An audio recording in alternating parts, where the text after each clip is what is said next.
tipe structure. Apa sih bedanya structure dengan array? Bagaimana kita menggunakannya? Bagaimana deklarasinya? Itu banyak sekali pertanyaannya. Nah, tadi kita sudah membahas konsep variabel, membahas konsep array. Nah, kalau yang terakhir itu tentang konsep structure.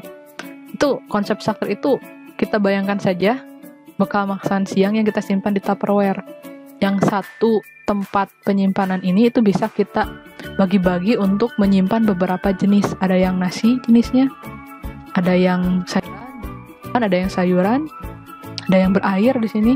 Nah, sehingga dia bisa nampung, disimpan dalam satu tempat. Nah, itulah gambaran dari yang namanya structure. Jadi structure itu adalah sekelompok elemen data yang dikelompokkan bersama dengan satu nama.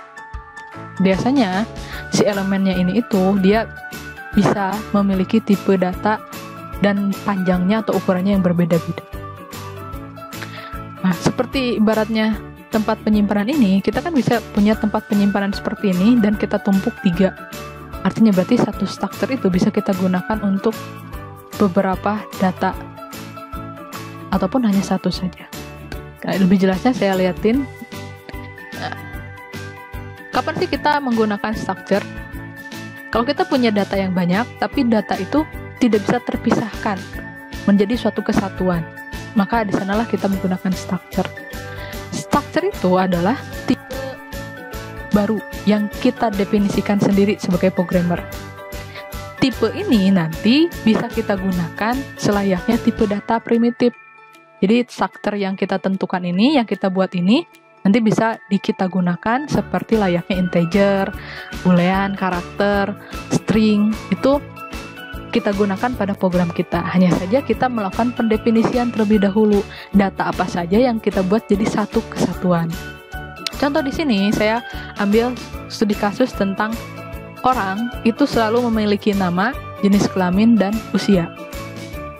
Maka saya bikin satu pendeklarasian structure bahwasanya yang namanya orang itu punya nama, jenis kelamin, dan usia.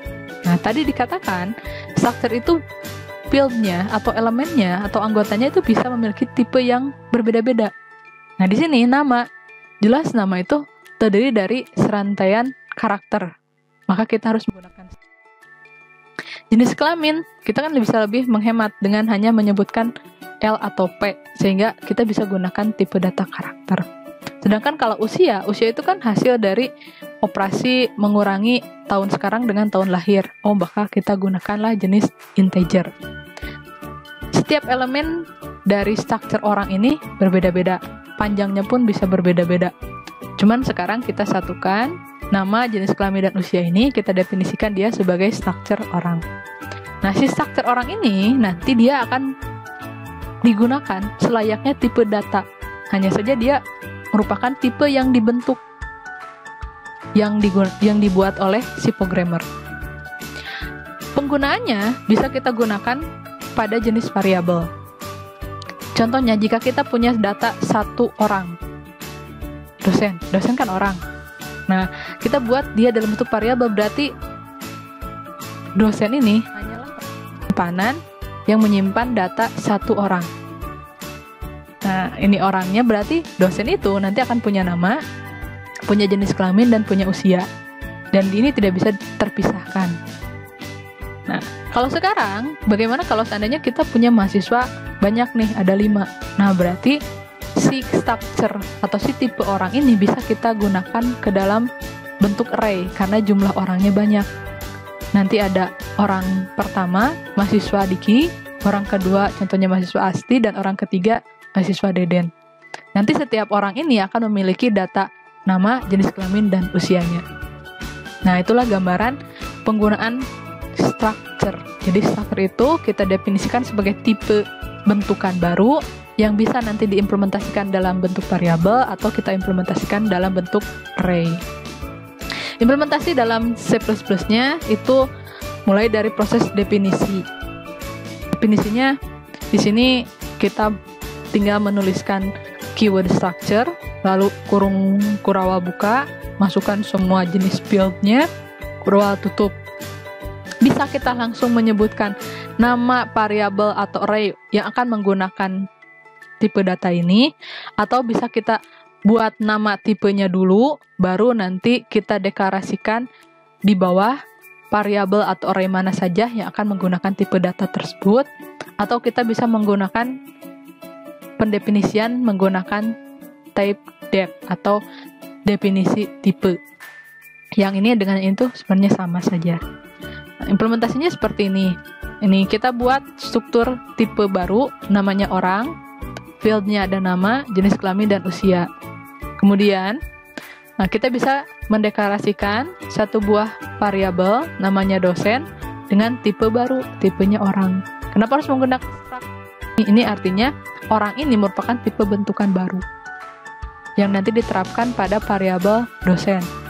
Nah, kalau dosen terdiri dari, atau memiliki tipe orang, maka dosen itu memiliki 3 anggota, nama, jenis kelamin, dan usia. Lalu kita bisa masukkan datanya di sini. Nah, kalau kita jalankan nanti hasilnya jadi seperti ini.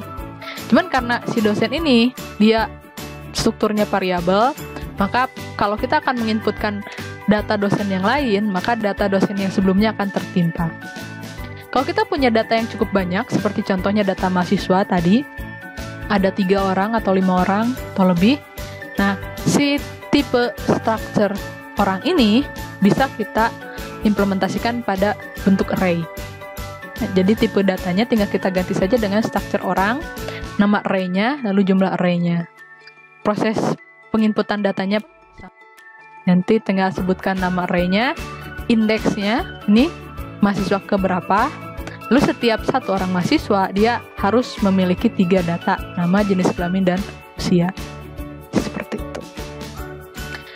Nah, itu untuk struktur. Jadi struktur itu bisa kita gunakan dalam bentuk variabel, bisa juga kita bentuk dalam bentuk dalam bentuk array. Seperti itu. Nah, selama proses perkuliahan dari ini, teman-teman kalaupun mengalami kesulitan, nanti tinggal diskusikan saja dengan ketua kelasnya, nanti bisa ketua kelasnya menyampaikan ke saya. Ada beberapa alternatif yang mungkin bisa saya tawarkan. Pertama, kalau teman-teman punya laptop tapi di laptopnya belum terinstal Berlance atau Berlance-nya error atau segala macam, nah teman-teman bisa gunakan editor C++ online. Ada beberapa website yang menyediakan fasilitas untuk editor dan compiler untuk C++. Ini bisa membantu nanti kalau kita ada praktikum. Cuman pasti praktikumnya tidak akan terlalu banyak.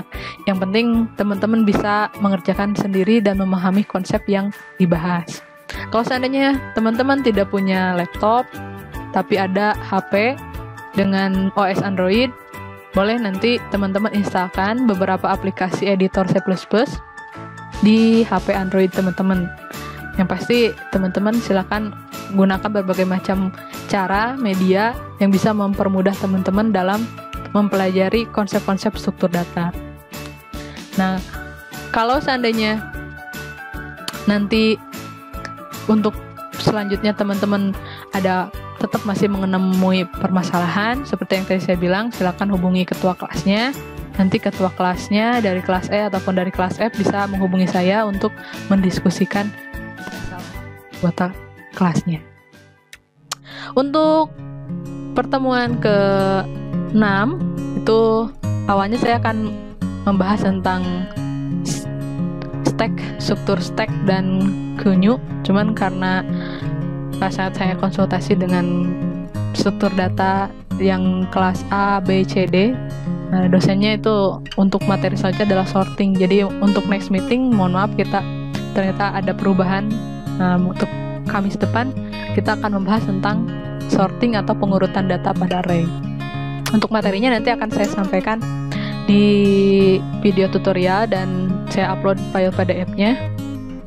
Kalau teman-teman sekiranya butuh ada meeting online buat ketemu sama saya secara real time melalui aplikasi Google Meet ataupun Zoom ataupun yang lainnya, nanti teman-teman silakan saja berkonsultasi. Nanti tinggal tentukan kapan mau kita melakukan meeting online-nya. Kalau seandainya tidak butuh juga sebenarnya tidak apa-apa. Seperti itu materi kita dari hasil diskusi yang kemarin. Kalau seandainya teman-teman ada yang ditanyakan, untuk materi dari diskusi grup kita yang kemarin, masih ada yang penasaran, ada yang belum terjawab mungkin pertanyaannya, atau ada yang kurang puas, teman-teman boleh komen di video ini. Nanti insya Allah akan saya jawab untuk bisa lebih menjelaskan materinya pada teman-teman. Seperti itu, mudah-mudahan bisa teman-teman pahami materi untuk hari ini. Selamat melakukan praktikum dan terima kasih atas perhatiannya.